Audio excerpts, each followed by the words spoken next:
Këshilli i Ministrave ka miratuar bonus të veçantë për personat me aftësi të kufizuar dhe kujdestarët e tyre.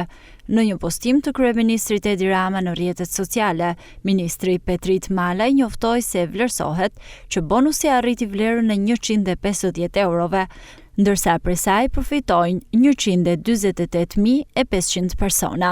Bëhet me dije gjithashtu se të ardhurat që nuk janë përdorur nga ministrit dhe institucionet do të kalojnë në fonde për pensionistët, që vlerësohet paraprakisht të jetë në shumë prej 150 milion eurosh.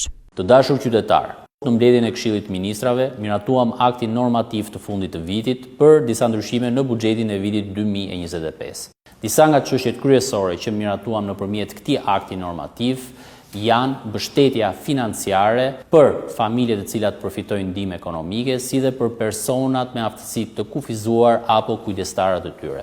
Masa e mbështetjes financiare në formën e bonusit të fundvitit do të jetë 15.000 lekë apo rreth 150 euro. Në total, nga kjo nisëm, do të përfitojnë rreth 148.500 qytetar me një fond total prej rreth 2.2 miliard lekësh.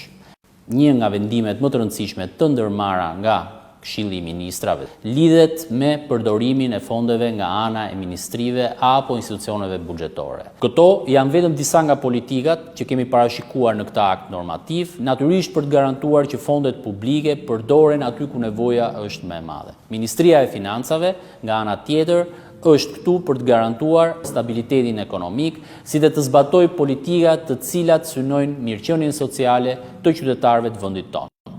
Ju falemnderit.